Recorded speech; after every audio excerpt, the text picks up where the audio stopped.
이사야서 9장 8절에서 10절까지 말씀입니다. 이사야서 9장 8절에서 10절까지 말씀입니다. 한 목소리로 함께 봉독합니다. 8절에서 10절까지 말씀입니다. 함께 봉독합니다.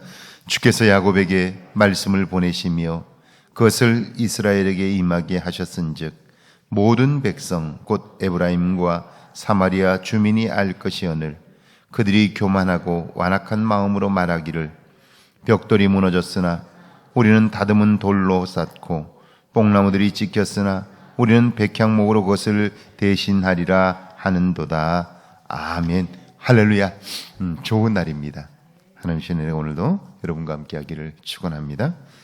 히브리적 사고의 독특함이 있습니다. 그러니까 성경은 신약 성경은 헬라 문화가 반영이 되어 있다면 구약 성경은 히브리적 문화가 반영이 되어 있는데 이 히브리적 문화는 아주 독특한 체계를 가지고 있습니다. 히브리적 사고에서는 이 말씀과 사건이 구별되지를 않습니다. 이런 걸 거예요. 하나님께서 모세를 부르셨고 그에게 너는 가서 내 백성을 애굽에서 이끌어내라 말씀합니다. 모세 입장에서 보면 자기에게는 능력이 없습니다. 그럴 만한 재주가 없습니다. 당연히 할 수 없다고 말할 수밖에 없는 거죠. 특별히 애굽의 바로가 얼마나 막강한 힘을 가지고 있는지, 그가 얼마나 엄청난 능력을 가지고 있는지를 알고 있는 모세로서는 도저히 그 말씀에 순종하기가 어렵습니다. 그런데 하나님의 말씀은 곧 사건이 됩니다. 하나님이 하신 말씀은 말 자체가 아니라 곧 그 말씀이 말씀하신 대로 사건이 된다는 말이에요. 그 말씀에 순종하고 나아갈 때 그의 입을 통해 선포되는 말씀은 곧 하나님의 사건이 되죠. 우리가 아는 것처럼 모세가 순종하고 나아갔을 때에 그의 입을 통해서 나오는 말씀들, 하나님의 말씀들은 사건이 되는데 그것이 10가지 재앙인 것이죠. 그러니까 하나님의 말씀에 순종함으로 하나님의 말씀을 선포할 때 그 말씀은 곧 하나님의 사건이 되기 때문에 하나님의 말씀은 위대하고 놀라운 것이죠. 자, 하나님의 말씀과 사건이 됨에도 불구하고 행하기 어려운 이유는 뭐냐면 우리가 볼 때 그 일은 불가능해 보이기 때문에 그래요. 그러니까 우리가 신앙생활을 한다고 하는 것은 바로 이런 히브리적 사고를 하는 것이죠. 내가 볼 때 그 일은 불가능해요.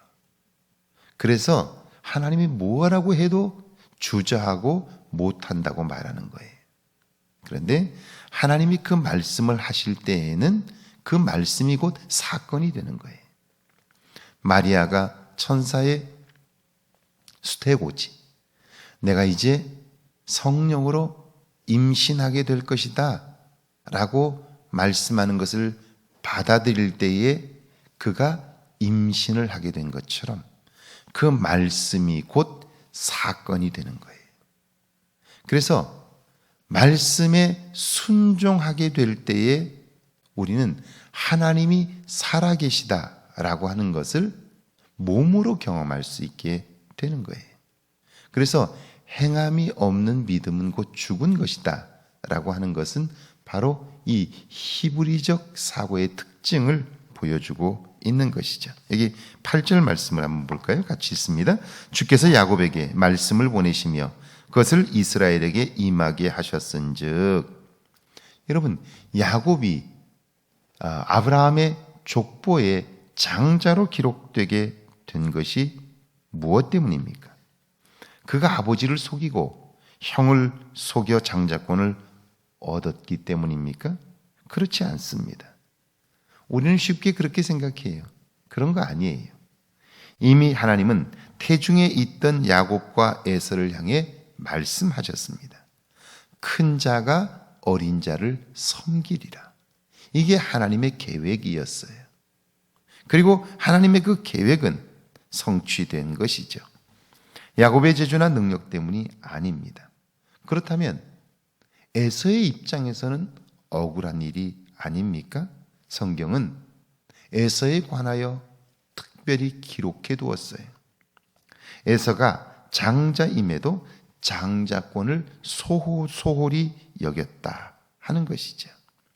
믿음이 아니라 감정에 따라 반응하는 인물임을 보여주는 거죠. 그러니까 야곱이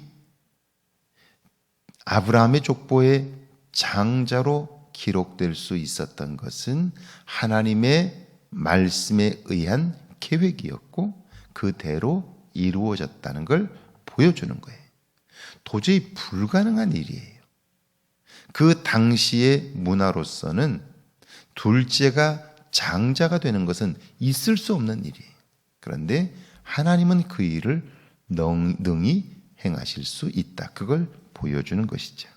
9절에 보니까 그래서 모든 백성 곧 에브라임과 사마리아 주민이 알 것이오늘 그들이 교만하고 완악한 마음으로 말하기를. 자, 조금만 생각해보고 살아온 삶을 뒤돌아보면 말씀이 사건임을 쉽게 알 수 있어요. 하나님은 한 번도 하신 말씀을 폐기한 적이 없습니다. 변개한 적도 없고 그대로 이루어졌습니다. 그럼에도 불구하고 우리가 그분을 신뢰하지 못하는 이유가 뭘까요? 그것은 인간의 교만과 완악함 때문입니다. 자기 생각이 앞서고 잘못된 확신에 빠지기 때문이죠. 자기가 하나님 노릇을 하고 있으니까 하나님의 말씀이 들려올 리가 없는 거예요. 우리도 모르는 사이에 우리는 하나님처럼 살죠. 내가 다 아는 것처럼 행하고요. 자기중심적으로 살아가는 거예요. 그러니까 하나님의 음성이 들려올 리가 없게 되죠. 그렇다면 그런 그가 행하는 일은 무지의 극치이죠. 10절이죠. 함께 읽습니다. 벽돌이 무너졌으나 우리는 다듬은 돌로 쌓고 뽕나무들이 지켰으나 우리는 백향목으로 그것을 대신하리라 하는도다. 성벽이 무너지고 궁궐이 회파되었으면 그렇게 된 이유가 있을 거예요. 왜 그렇게 되었는지 거기에 관심을 가져야 합니다. 적어도 하나님의 백성이라면 당연한 일이에요. 그런데 그들은 말합니다. 벽돌이 무너졌으면 돌로 다시 쌓으면 된다는 거예요. 뽕나무 기둥이 뽑혔으면 이 기회에 백향목으로 세우면 된다는 거예요. 이건 어리석음이죠. 왜 무너졌는지, 왜 안 되는지 그걸 알 수 있어야 하는 거예요. 자, 보세요. 사도 바울이 2차 전도 여행을 떠났습니다. 그의 계획은 이 소아시아 지역 1차 전도 여행 때 세웠던 교회들을 살펴보고 그 교회를 더욱 든든히 세우기 위해서 2차 전도 여행을 떠났습니다. 소아시아 지역은 지금의 터키 지역들입니다. 거기에 있는 교회들을 돌보려고 간 거예요. 출발을 했어요. 그래서 그 당시로서는 배를 타고 가야 되니까요. 전기 여객선이 있는 게 아니니까 상선들을 얻어 타고 돈을 내고 가는 거예요. 그러니까 항구에 잘못 묶이면 열흘도 보름도 그냥 거기에서 있을 수밖에 없어요. 그리고 당시로서 거의 다 걸어 다녔으니까요. 사실은 그 일이 쉽지 않아요. 특별히 이 터키는 그 산악 지형이에요. 그러니까 여기서 이곳으로 이동한다는 게 굉장히 어려워요. 그가 그런 계획을 가지고 갔는데 계획처럼 일이 잘 풀리질 않는 거예요. 안 되는 거예요. 자, 만약 그때 하나님을 생각하지 않는다면 하나님을 위해서 떠난 길인데 왜 이렇게 일이 제대로 풀리지 않나? 왜 하나님이 도대체 도와주지 않나? 이렇게 불평할 수 있어요. 그런데 사도 바울은 일이 제대로 되어지지 않자 기도하게 돼요. 하나님께 기도했더니 하나님께서 환상 중에 마게도냐 사람 하나를 보여줘요. 그리고 그들은 손을 흔들며 와서 우리를 도우라고 요청해요. 자, 그 환상을 보고 나서 사도 바울이 생각합니다. 지금 내가 계획한 일이 막히는 것은 하나님이 도와주시지 않아서가 아니라 내가 내 계획만 앞세웠기 때문이구나. 하나님이 무엇을 원하시는가를 내가 알지 못했구나 라고 생각하는 거예요. 그래서 환상 본 것을 생각하다가 하나님께서 나의 걸음을 이 터키 중심의 소아시아 지방이 아니라 저 유럽 쪽으로 나를 인도하고 계시구나. 그래서 그가 자신의 계획을 포기하고 유럽의 첫 성 빌립보를 향하여 건너가게 되는 거죠. 그리고 그곳에서 루디아를 만나 교회를 세우게 되고, 그리고 다시 데살로니가로 가고, 그리고 그 밑에 고린도까지 가게 되면서 교회를 개척하게 되었던 거죠. 자, 하나님이 그 일을 하시니까 빌립보에 갔더니 이미 하나님께서 준비한 사람 루디아를 만나요. 그리고 데살로니가를 갔더니 이미 그곳에 하나님이 준비하신 야손이라는 사람이 있는 거예요. 그래서 교회를 세우며 순적하게 일이 되어지는 거예요. 자, 하나님에게 관심하면 하나님이 무엇을 기뻐하시는지를 알 수 있지만 내 계획에 묶여 있으면 불평과 원망거리밖에 안 돼요.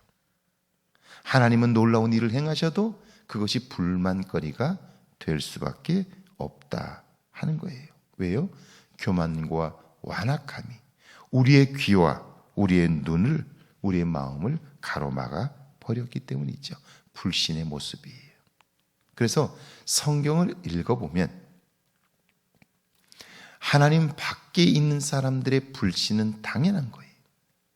그런데 하나님 안에 있다고 하는 사람들의 불신은, 이것은 자기들 스스로가 알지를 못해요. 하나님 안에 있으나 하나님을 믿지 않는 사람들이 그렇게 많다 하는 거예요.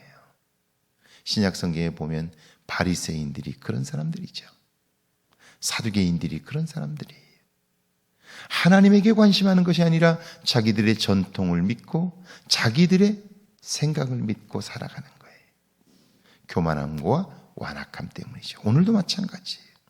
신앙생활을 하면서 하나님에게 관심하는 것이 아니라 자기 신념을 믿고 사는 사람들이 있어요. 베드로가 대표적으로 그런 사람이죠. 절대로 나는 주님을 부인하지 않습니다. 내가 죽는 자리에 갈지라도 나는 결코 주님을 부인하지 않겠습니다. 그건 자기 생각이죠. 결정적으로 그 시간이 되면 주님을 부인할 수밖에 없는 게 나 자신인데, 그래서 우리는 주님을 믿는 건데, 그런데 자기 신념을 믿는 거예요. 그건 믿음이 아니에요.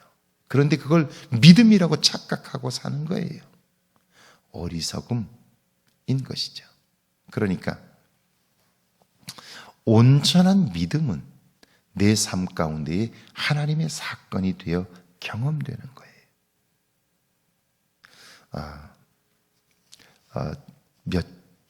몇 주 전에 목회하는 후배에게서 전화가 왔어요. 그 전화의 내용은 힘들고 어려운데 우연히 제 카톡 사진을 보다가 너무 좋아 보인다고. 그래서 오랜만에 왔고 어려운 상황인 걸 제가 알기 때문에 한번 만나자고 해서 만나서 같이 하룻밤을 보냈어요. 그랬더니 그게 그렇게 좋았나 봐요. 그 다음날 저녁을 먹고 헤어지는데 사모님이 저희를 보고 이야기를 하기를, 최근에 몇 년 동안 이렇게 행복한 얼굴을, 목사님의 행복한 얼굴을 처음 봤다는 거예요. 그리고 나서 연락을 하고 관심을 가지고 이번 주 월요일에 함께 만나서 교제하고 그랬더니 너무너무 좋다고 고맙다고 그러면서 이야기하는 거예요. 내게 형이 없는데 목사님이 제 형이 되어주면 좋겠다고 그래요. 조금만 관심을 가지면 우리는 사람들의 마음을 얻을 수 있고요. 마음을 얻어 살면 삶이 풍성해져요. 자, 여러분의 삶의 기쁨은 어디에서 얻으시나요? 무엇을 얻고 무엇을 이루는 일 중요하죠. 그러나 내 곁에 사람이 없으면 모든 것을 다 얻어도 삶은 행복하지 않아요. 사람을 얻는 일, 그게 삶을 풍성하게 만드는 것이고요. 특별히 마음을 나누는 사람들이 곁에 많을 때 우리의 삶은 행복해지는 거예요. 저와 여러분의 삶에 이런 은혜가 있기를 주의 이름으로 축원합니다. 우리 함께 기도하시죠. 말씀하시는 하나님께 관심하게 하옵소서. 불신의 모습에서 벗어나게 해달라고요. 함께 기도합니다. 주님, 말씀을 듣게 하시고 들은 말씀을 따라 살게 하셔서 하나님의 말씀이 곧 사건이 되는 비밀한 일들을 알게 하옵소서. 이 땅을 사는 동안 하나님 불신의 모습에서 벗어나게 하시고 내 안에 신념을 믿음으로 착각하는 나의 어리석음이 없게 하옵소서. 나도 모르는 사이에 내 안에 자리잡은 교만과 완악함에서 벗어나게 하시고 하나님의 기쁨 되어 살 수 있도록 주여 역사하여 주옵소서. 전능하신 하나님 아버지, 진실로 주님 앞에 비옵나니 주님이 도와주옵소서. 주님이 함께 하시고 오늘 거룩한 날 주셨으니 이 날을 통하여 하나님의 영광이 나타나게 하옵소서. 하나님의 도움을 보게 하옵소서. 오늘 하루가 복되게 하옵소서. 주변에 관심하게 하시고 하나님 주님의 기뻐하시는 모습으로 설 수 있도록 오늘 하루를 축복하여 주옵소서.